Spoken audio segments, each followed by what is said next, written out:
Hello दोस्तों, welcome to AK study notes. आप सभी दोस्तों का मैं शुक्ला बहुत बहुत स्वागत करता हूं आज की क्लास में। आज की क्लास में हम बात करेंगे बीए थर्ड सेमेस्टर के सभी छात्र छात्राओं के लिए जो सोशियोलॉजी से बिलोंग करते हैं, नहीं समाजशास्त्र से। उनके लिए आज की क्लास में नया मॉडल पेपर सॉल्व कराएंगे जो कि आपके पेपर में मोस्ट इंपॉर्टेंट रहेगा। और जो हमारे पुराने छात्र छात्रा हैं वो भी वीडियो को जरूर देखिए, और नए छात्र छात्राएं वीडियो को लाइक कर दें, चैनल को सब्सक्राइब कर दीजिए, बेल आइकन आने वाले वीडियो का नोटिफिकेशन आप लोगों को तो बिल्कुल मिलता रहे। और हमारे पुराने छात्र छात्रा है दूसरे को वीडियो को शेयर करते रहिए। तो आज की क्लास में हम बात करेंगे दोस्तों भारत में सामाजिक परिवर्तन और सामाजिक आंदोलन। ये आपका प्रश्न पत्र है और इस प्रश्न पत्र से जितने भी प्रश्न आपके पेपर में पूछा जाता है वो सारे प्रश्न आज आपको यहाँ पे हमने एक नया मॉडल पेपर लेके आए हैं जो कि आपके यानी कि पेपर में मोस्ट इंपॉर्टेंट प्रश्न होगा।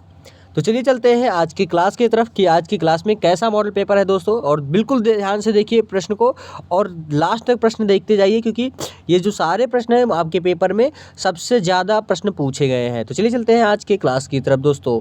तो ये है आज का आपका पेपर का प्रश्न है कि मॉडल पेपर, ये आपका आता है मॉडल पेपर। सब कुछ आपका पुराने जैसा ही, कुछ नया नहीं है। बीए थर्ड सेमेस्टर समाजशास्त्र सोशियोलॉजी है। प्रश्न पत्र आपका है कि भारत में सामाजिक परिवर्तन तथा सामाजिक आंदोलन। एनईपी का मतलब हम लोग समझते हैं कि न्यू एजुकेशन पॉलिसी, यानी कि फिर आता है खंड आ। खंड आ से आपको सभी प्रश्न अनिवार्य हैं। प्रत्येक प्रश्न का आंसर आपको 50 शब्दों में देना है। पहले का फर्स्ट आपका है संरचना में परिवर्तन। संरचना में परिवर्तन किसे कहते हैं, इसमें आपको लिखना है कि संरचना में परिवर्तन से तात्पर्य है संरचना के किसी भाग में परिवर्तन संशोधन से है। विशेष धर्म, जाति, भाषाई समुदाय आदि के अनुयायियों की संख्या में परिवर्तन अथवा समाज की संरचना में परिवर्तन है। तो ये आता है संरचना की परिवर्तन से। संरचना का परिवर्तन की संरचना यानी कि समाज के परिवर्तन की जो संरचना हुई है उसका परिवर्तन। उसमें फिर आता है सामाजिक परिवर्तन के कार्य। सामाजिक परिवर्तन के कार्य कौन कौन से हैं इसमें लिखना होगा आपको। अब इसमें लिखना होगा कि सामाजिक परिवर्तन के कार्य में इसमें आता है आपका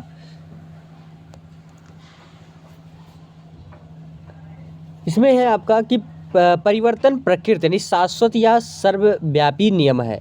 सामाजिक जीवन का भी ऐसा पक्ष नहीं होता है जिसमें हमेशा कुछ न कुछ परिवर्तन होते रहते हो। सामाजिक परिवर्तन की प्रकृति को हम कुछ विशेषताओं के आधार पर निम्न प्रकार से स्पष्ट कर सकते हैं। जैसे आपका आता है पहला आपका आ गया अनिवार्यता, दूसरा आता है सार्वभौमिकता, तीसरा सामाजिक परिवर्तन की गति समय कारण से प्रभावित होती है, चौथा आपका आता है जटिलता, पांचवा आता है आपका भविष्यवाणी करना या असंभव, छठवां सामुदायिक परिवर्तन और सातवां आता है एक सापेक्ष धारणा। तो ये आता है सामाजिक परिवर्तन के कार्य। उसके बाद फिर आपका आता है नेक्स्ट प्रश्न आता है संरचना का परिवर्तन, मोस्ट इंपॉर्टेंट है। यानी कि यहाँ पे संरचना में परिवर्तन था, ये संरचना का परिवर्तन यानी में और का में कितने डिफरेंट है ये आपको यहाँ पे समझना है। संरचना में मैंने आपको बता ही दिया कि संरचना में परिवर्तन तात्पर्य है कि संरचना किसी भी भाग में परिवर्तन या संशोधन से है। और संरचना का परिवर्तन जब पूरी तरह संरचना में परिवर्तन मौजूद होता है तो इसे संरचना के परिवर्तन के रूप में जाना जाता है। यह उच्च स्तर का परिवर्तन है, अर्थात पूर्ण समाज में परिवर्तन जिसके कारण अंतर्निहित धर्म, जाति आदि बदल जाते हैं। उदाहरण के लिए इसे समाज साम्यवाद से पूंजीवाद में बदल जाता है या इसके विपरीत। तो ये आता है संरचना का परिवर्तन। अब आता है चौथा प्रश्न रेखीय परिवर्तन। रेखीय परिवर्तन किसे कहते हैं, जब एक समाज नियति दिशा में जिसका निर्धारण सामाजिक मूल्य करते हैं एक स्थान से दूसरे स्थान को पहुंचता है तो उसे हम प्रगतिशील रैखिक परिवर्तन कहते हैं। उदाहरण के लिए मान लो स्वतंत्र भारत का एक समाजवादी सामाजिक ढांचे में परिवर्तन, यानी कि समाजवादी सामाजिक ढांचे में परिवर्तन सभी समाजों की एक सार्वभौमिक विशेषता है।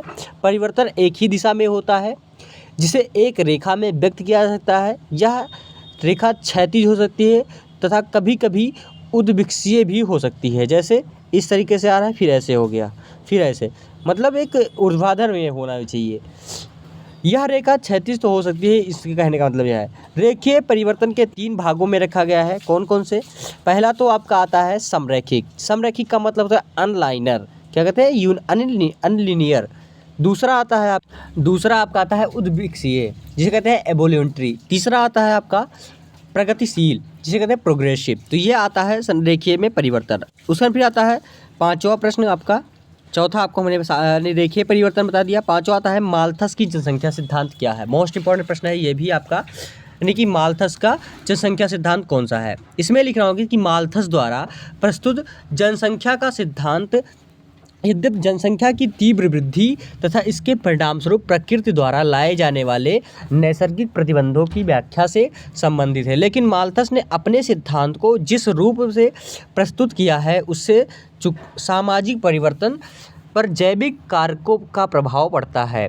यह पहले ही स्पष्ट किया जा चुका है कि माल्थस वह पहले विचारक थे जिन्होंने अपनी पुस्तक essay on the principle of population में जैविकीय आधार पर जनसंख्या वृद्धि के कारणों, परिणामों तथा नैसर्गिक प्रतिबंधों का विस्तार से वर्णन करके एक नवीन विचारधारा का जन्म दिया है। स्वयं डार्विन ने भी यह स्वीकार किया है कि माल्थस द्वारा प्रस्तुत जनसंख्या सिद्धांत ही यह आधार है जिन्हें सामाजिक उद्विकास की विवेचना में प्रकृति प्रवरण का अवधारण के विकसित करने की प्रेरणा प्रदान की थी। तो ये किसने, डार्विन जी ने भी इन्होंने कि माल्थस के सिद्धांत को अपनाया है। इनके कहने का तात्पर्य ये था। उसके बाद फिर आपका आता है सार्वभौमिकरण। सार्वभौमिकरण किसे कहते हैं, मोस्ट इंपॉर्टेंट प्रश्न ये भी आपका है दोस्तों। आता है सार्वभौमिकरण। इसमें लिखना है कि सार्वभौमिकरण प्रक्रिया का प्रथम उल्लेख रॉबर्ट रेडफील्ड और मिल्टन सेंगर ने सांस्कृतिक चेतना के प्रसार के संदर्भ में किया। मैकिम मरियट ने सार्वभौमिकरण का प्रयोग न कर केवल सांस्कृतिक चेतना अपितु सांस्कृतिक विषय वस्तुओं को आगे बढ़ाने और उसे अधिक विस्तार देने का व्यापक अर्थ में किया है।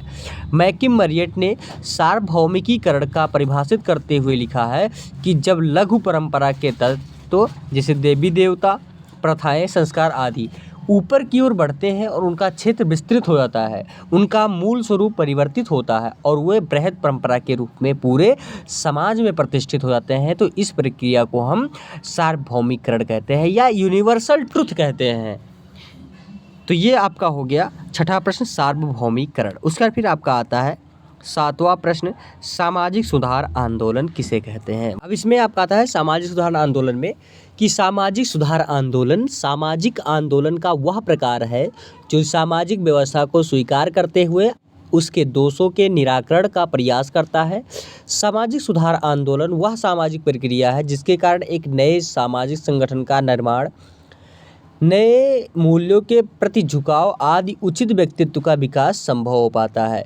सुधार आंदोलन को लोग आदर के साथ इसलिए देखते हैं क्योंकि वह वर्तमान सामाजिक व्यवस्था को स्वीकार करते हुए उसे आदर्श प्रारूप देने का प्रयत्न करता है।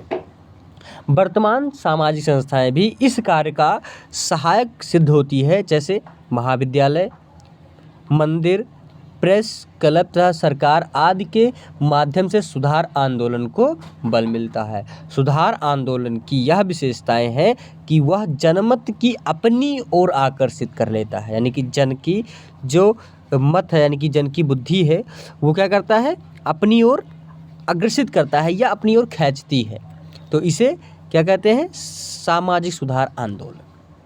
उसके बाद फिर आपका आता है नेक्स्ट प्रश्न, पुनरुद्धार आंदोलन, यानी कि पुनरुद्धार आंदोलन। इसमें आपका आता है, इसमें लिखेंगे कि एक ऐसे विश्वास का पुनर्जीवित करने का प्रयास जो सुस्त और बार बार अवतरित हो रहा था, उसे प्रोटेस्टेंट समुदाय ने इस तरह के आंदोलन को पुनरुद्धार कहा। पुनरुत्थान आंदोलन विशिष्ट शिक्षाओं के पालन के बजाय व्यक्तिगत अनुभव के आधार पर अधिक अस्तित्वपरक और अधिक भावुक धर्मपरायणता, प्रतिबद्ध और प्रदर्शनकारी को बढ़ावा देना चाहते थे। ये बौद्धिक प्रवृत्ति के धर्म का विरोध करके रोमांटिक आंदोलन के समान वे भावना पर जोर देते थे। तो ये हो गया आपका पुनरुत्थान आंदोलन। उसके बाद फिर आपका आता है महिला आंदोलन। अब महिला आंदोलन में आता है कि 19वीं सदी के आरंभ से ही महिलाओं की स्थिति और उनकी समस्याओं के समाधान के लिए समाज सुधारकों ने अपने अपने ढंग से कार्यक्रम बनाकर उनकी दशा में सुधार के लिए प्रयास किया है। महिला आंदोलन में पुरुष का भी योगदान रहा। कुछ अग्रणी महिलाओं ने स्वतः अपने प्रयासों से महिलाओं की समस्या के समाधान के लिए प्रयास किया। अनेक संगठनों जैसे ब्रह्म समाज, आर्य समाज, प्रार्थना सभा, एनी बेसेंट थियोसॉफिकल सोसाइटी आदि का सहयोग मिला आंदोलन में रहा। स्वतंत्रता प्राप्ति के बाद भी महिलाओं ने मूल्य वृद्धि के खिलाफ तेलंगाना राज्य के निर्माण के लिए बोध गया आंदोलन, चिपको आंदोलन, महिला यौन उत्पीड़न के खिलाफ संघर्ष, दहेज प्रथा विरोधी आंदोलन, महिला आरक्षण आदि के लिए आंदोलन किए हैं।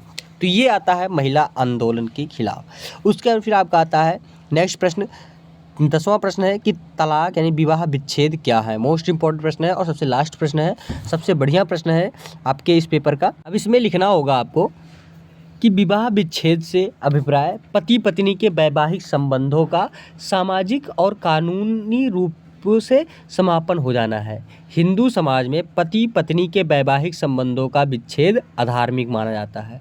विवाह विच्छेद की आवश्यकता निम्न कारणों से होती है। पहला कौन सा कारण है? जब स्त्रियों की स्थिति सुधारने के लिए, दूसरा सुखी दाम्पत्य जीवन के लिए, तीसरा सामाजिक गतिशीलता बनाए रखने के लिए।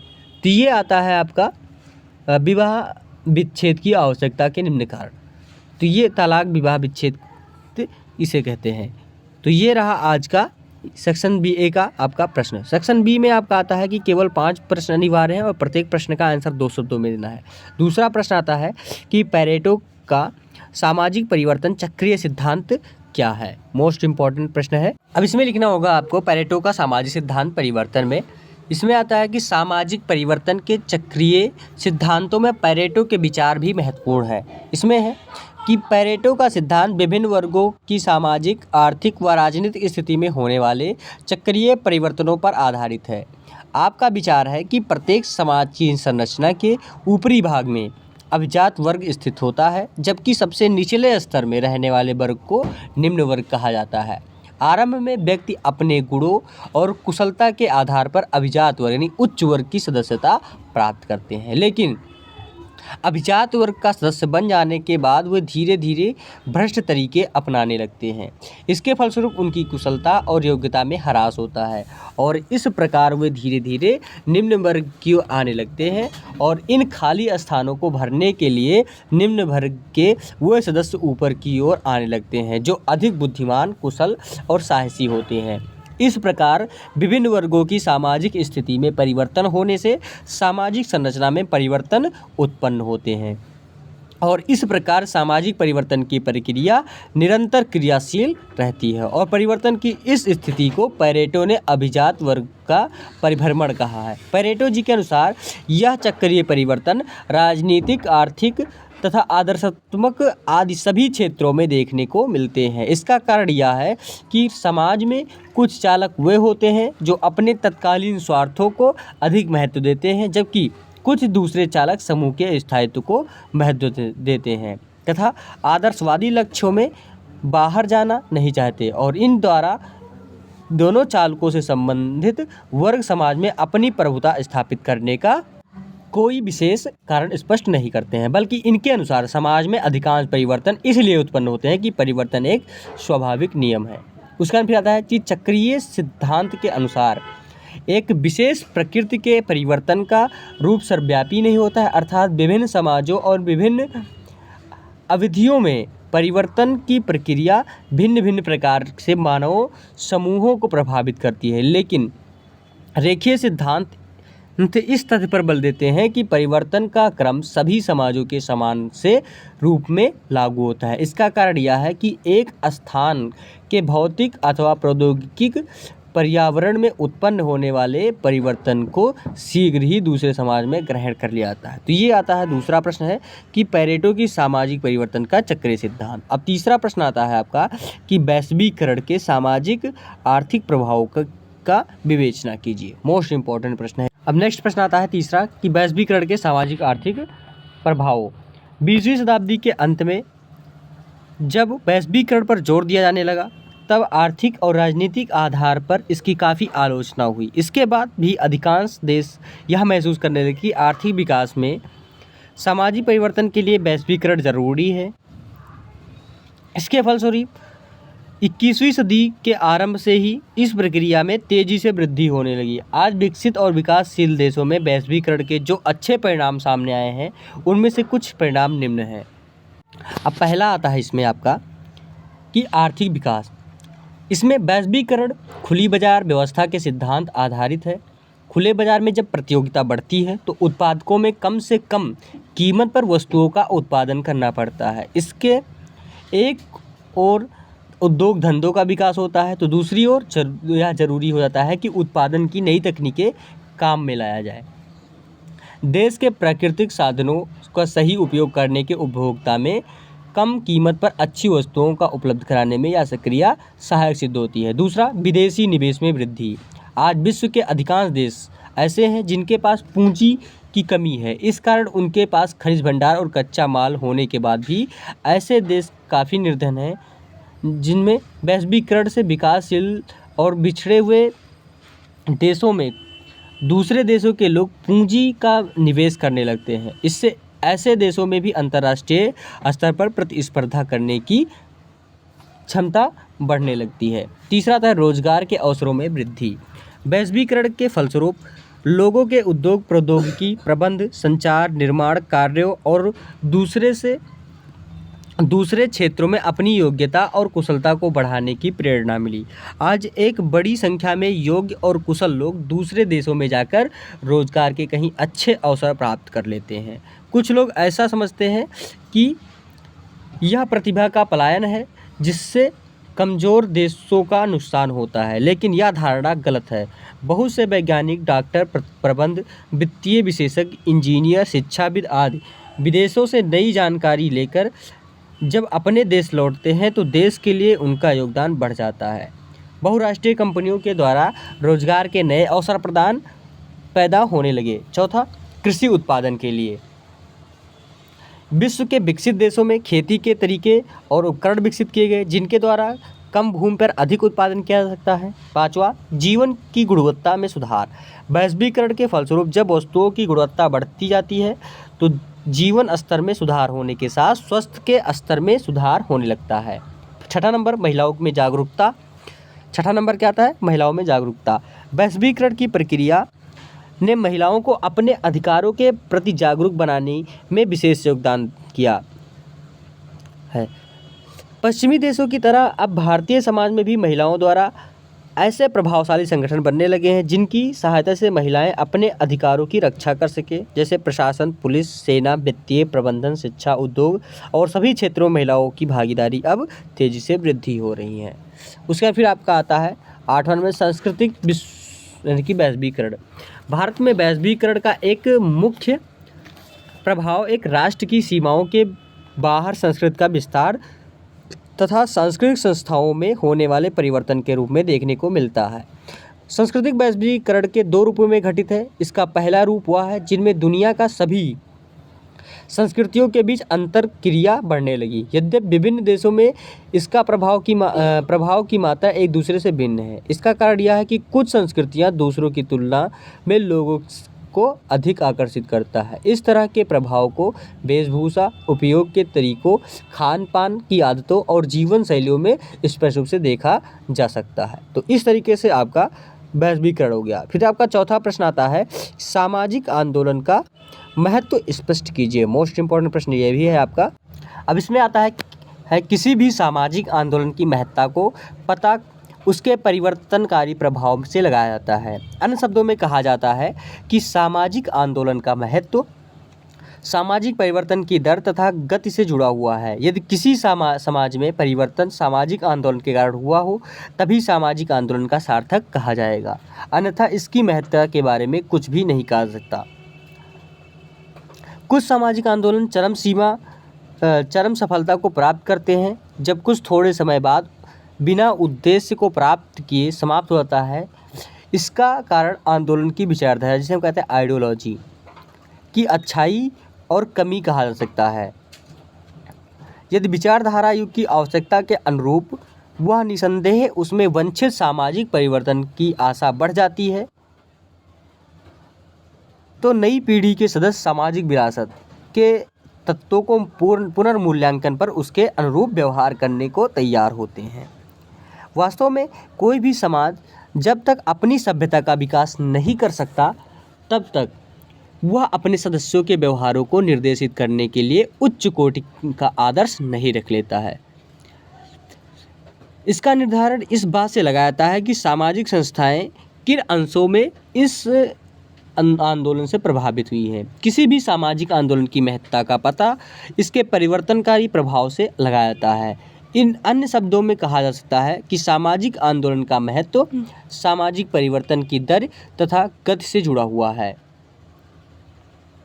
और इसके भविष्य के बारे में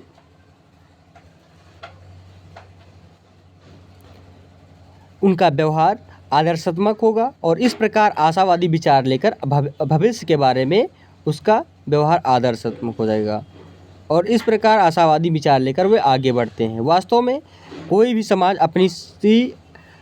तब तक अपनी सभ्यता का विकास नहीं कर सकता जब तक वह अपने सदस्यों के व्यवहारों को निर्देशित करने के लिए उच्च कोटि का आदर्श नहीं रख लेता। तो ये हो गया आपका सामाजिक परिवर्तन का महत्व। उसमें भी 5वां प्रश्न आता है आपका कि आर्थिक आधार पर सामाजिक उद्विकास के चरण बताइए। मोस्ट इंपॉर्टेंट प्रश्न ये भी है। अब इसमें आपका आता है कि आर्थिक जीवन के आधार पर हम समाज के उद्विकास को 4 प्रमुख भागों में बांट सकते हैं। पहला तो आता है आपका खानाबदोश जीवन, जिसे हम कहते हैं नोमैडिक लाइफ। इस युग में व्यक्ति एक स्थान से दूसरे स्थान को शिकार की तलाश तक फलों के संग्रह के लिए घूमा करता है। इससे शिकार करने और भोजन एकत्र करने का काल या स्तर, जिसे कहते हैं hunting and food gathering stage भी कहते हैं। इस आर्थिक जीवन को प्रथम स्तर एक स्थान पर उपलब्ध फलों का उपभोग करने के बाद व्यक्ति दूसरे स्थान पर चले जाते थे ताकि वे अन्य फलों का प्राप्त कर अपना पेट पाल सकें। मनुष्य इस युग में अस्थायी रूप में नहीं रहता था। सामाजिक जीवन की सत्ता थी वह इसलिए है कि व्यक्ति टोलियों में रहकर शिकार आदि किया करता था। दूसरा आता था चरवाह जीवन, जिसे कहते हैं हम पोस्टोरल लाइफ। क्या कहते हैं? Pastoral life.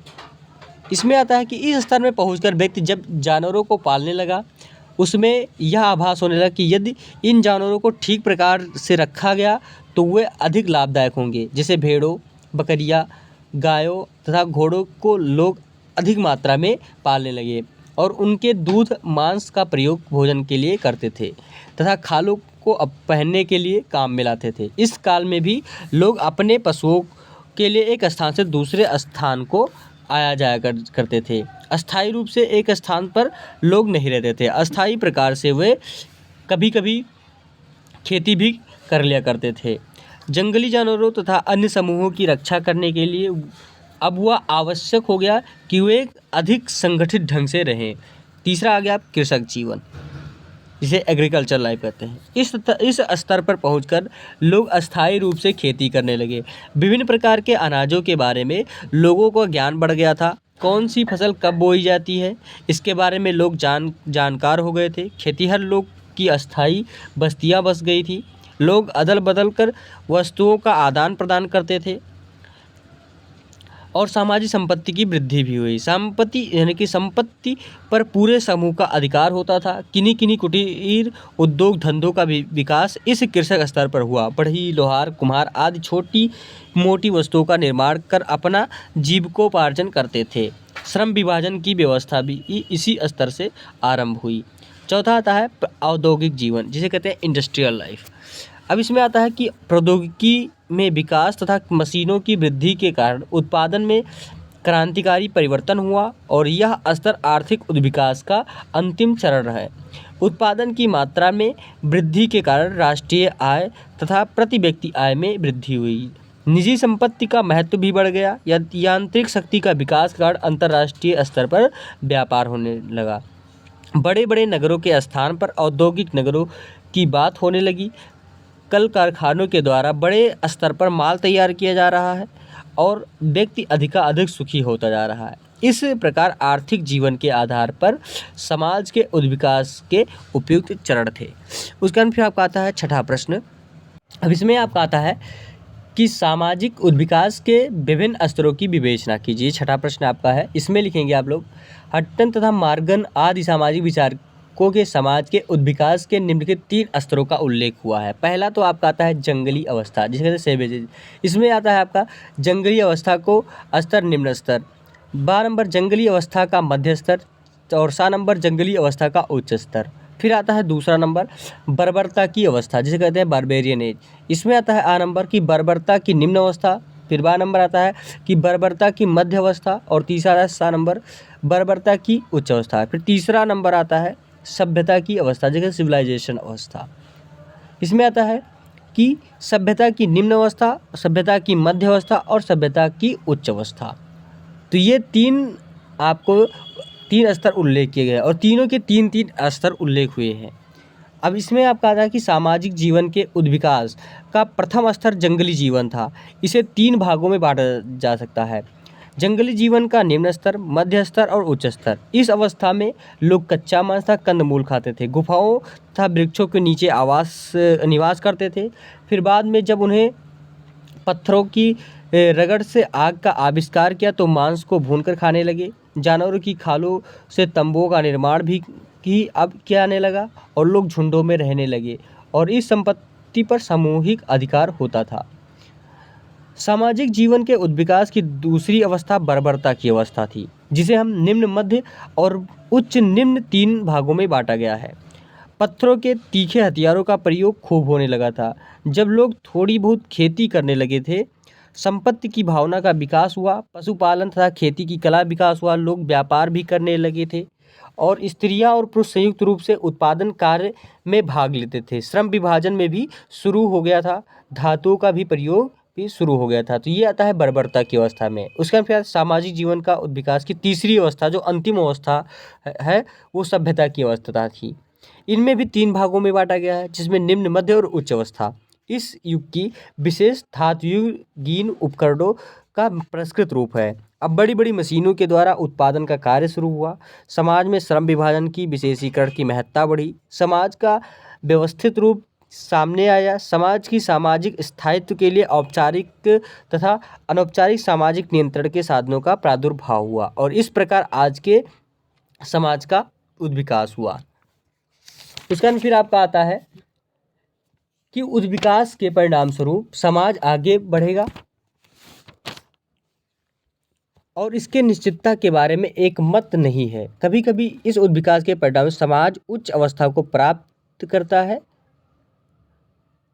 विकास विरोधी तथा उद्विकासीय प्रवृत्तियों का विरोध करते हैं। उद्विकास का रूप और दिशा भी हो, इतना तो मानना ही पड़ेगा कि उद्विकास के परिणाम स्वरूप किसी भी व्यवस्था में विविधता, जटिलता अवश्य आती है, जो सामाजिक उद्विकास के लिए बढ़ती हुई आवश्यकताओं और इच्छाओं की महत्ता अधिक होती है। तो ये आपका हो गया 6वां प्रश्न, सामाजिक उद्विकास के विभिन्न स्तरों की विवेचना, जो हमने आपको 3 बताया और तीनों के 3-3 स्तर थे। उसमें फिर 7वां प्रश्न आता है कि भारत में सामाजिक क्रांति पर प्रकाश डालिए। मोस्ट इंपॉर्टेंट प्रश्न है और सबसे लास्ट प्रश्न है आपका सेक्शन बी का। अब इसमें आता है कि क्रांति के परिणाम स्वरूप पुरानी सामाजिक व्यवस्था भंग हो जाती है। एक नया वर्ग शासन की सत्ता में अपने अधीन कर लेता है और नए नए आदेशों के अनुसार समाज की अवस्था को पुनर्गठित करता है। समाज में आर्थिक, धार्मिक, संस्कृति व्यवस्था पूर्ववत न रहकर कुछ परिवर्तन लिए हुए होती हैं। भारतवर्ष को जो स्वतंत्रता सन 1947 में प्राप्ति हुई, उसका श्रेय सामाजिक क्रांति को ही है। हाँ, यह अंग्रेजी शासन व्यवस्था के अन्याय और शोषण से भारतीय जनता तबाह हो गई थी। भारतीय व्यक्ति अपने पुराने मूल्यों को लेकर चल नहीं सकती थी। कुछ भारतीय समाजशास्त्री यह मानते हैं कि स्वतंत्रता प्राप्ति के बाद भारत में हुए परिवर्तन क्रांतिकारी परिवर्तन नहीं है, पर उनका मत भ्रामक और सत्यता से परे हैं। क्रांति का यह अर्थ होता है कि लोगों के विचारों, भावनाओं तथा मनोवृत्तियों में मूलभूत परिवर्तन हो। ये सभी तत्व भारतीय समाज में द्रुत गति से कार्यशील हैं। समाज के आर्थिक, राजनीतिक, धार्मिक तथा सांस्कृतिक क्षेत्रों में मूलभूत परिवर्तन आए हैं, जिनका श्रेय सरकार तथा जनता दोनों ही को है। राजनीतिक व्यवस्था में शक्ति के विकेंद्रीकरण पर बहुत ध्यान दिया रहा है, जिसके अंतर्गत त्रिस्तरीय व्यवस्था, जो ग्राम पंचायत, पंचायत समितियां और जिला परिषदों की स्थापना की है। यह निश्चित ही राजनीतिक व्यवस्था में एक क्रांतिकारी परिवर्तन है, जो लोगों के विचारों तथा मनोभाव में महान परिवर्तन है। आज का व्यक्ति अंधविश्वासों, जादू टोना में विश्वास नहीं करता, बल्कि यह किसी भी घटना के पीछे कार्य और कारण का संबंध जानना चाहता है। क्रांति का निर्धारण समाज के अधिकांश व्यक्तियों के व्यवहारों को देखकर किया जाता है। स्वतंत्रता प्राप्ति के बाद से भारतीय समाज में सरकार तथा जनता दोनों के सामूहिक प्रयत्नों से सामाजिक व्यवस्था को नए ढंग से बनाया जा रहा है। ग्रामीण समुदाय के लोग भी अब विभिन्न प्रकार के वैज्ञानिक अन्वेषणों का प्रयोग कर रहे हैं। जो आज ग्रामीण समुदायों में बिजली की व्यवस्था की जा रही है, उन्हें रेडियो तथा पत्र पत्रिकाएं पढ़ने को दी जा रही हैं ताकि उन्हें परंपरागत विचारों से कुछ परिवर्तन आ सके। आज गांव के व्यक्ति सभी प्रजातांत्रिक व्यवस्था में अंतर्राष्ट्रीय संबंधों के बारे में अपना मत व्यक्त करता है। इस प्रकार हम देखते हैं कि भारतीय समाज में तीव्र परिवर्तन हो रहे हैं, जिन्हें हम क्रांतिकारी परिवर्तन कह सकते हैं। संयुक्त परिवार प्रणाली तथा जाति व्यवस्था की मूलभूत परिवर्तन हुआ है, जिनकी कल्पना नहीं की जा सकती। विवाह संस्था में भी मूल परिवर्तन हुआ है। पहले लोग सवर्ण वर ढूंढते थे, पारिवारिक परिस्थिति को पता लगाते थे, साधारणतः अपनी जैसी ही परिस्थिति वाले लोगों के घर में वैवाहिक संबंध स्थापित करते थे। लेकिन आज शिक्षा तथा पश्चिमीकरण के प्रभाव के कारण हिंदू विवाह की मान्यताओं का ह्रास हो रहा है। अब लोग विवाह के सवर्ण न देखकर यह देखने लगे हैं कि व्यक्ति की अर्जित योग्यता क्या है, उसके पास धन और संपत्ति कितनी है। धर्म का महत्व भारतीय समाज से पर पहले था, अब नहीं है। आज की व्यक्ति उसे निरर्थक मानता है, रूढ़ियों और प्रथाओं को ढकोसला समझता है। इस प्रकार हम देखते हैं कि लोग विचारों, सोचने समझने के तरीकों, मनोवृत्तियों में इतना अधिक असंशोधन हुआ कि हम इसे क्रांतिकारी परिवर्तन कह सके। तो ये था 7वां प्रश्न। अब आता है खंड सा। खंड सा में केवल 2 प्रश्न अनिवार्य हैं और प्रत्येक प्रश्न का आंसर आपको 5 शब्दों में देना है। 8वां प्रश्न आता है कि सूचना क्रांति में मीडिया की भूमिका की विवेचना कीजिए। 9वां प्रश्न सामाजिक सुधार आंदोलन के अर्थ एवं उद्देश्य लिखिए। 10वां प्रश्न कि वैश्वीकरण से क्या तात्पर्य है, वैश्वीकरण की विशेषताएं बताइए। 11वां प्रश्न आता है सामाजिक क्रांति के कारकों की विवेचना कीजिए। तो ये खंडसा के प्रश्न हम आपको 2-2 प्रश्न करके 1-2 वीडियो बना दूंगा, जिससे कि आपको पढ़ने में आसानी हो जाएगी और समझने में भी आसानी हो जाएगी। तो इस वजह से खंडसा के प्रश्न में आपको लॉन्ग होने की वजह से नहीं बता सकता, आपको क्योंकि समझने में प्रॉब्लम आ जाएगी। तो मैं वीडियो के माध्यम से आपको ज़रूर प्रश्न आपको अवेलेबल करवा देंगे। तो प्रश्नों का आंसर आप लोग को वेट करना पड़ेगा और अच्छे से आप लोग देखिए, क्योंकि अगली वीडियो तक मैं आपको ज़रूर नया वीडियो आपको इस प्रश्नों के साथ में अवतरित करा दूंगा। तो दोस्तों बने रहे वीडियो के अंत तक और अगली वीडियो तक इंतज़ार करिएगा। धन्यवाद दोस्तों, जय हिंद।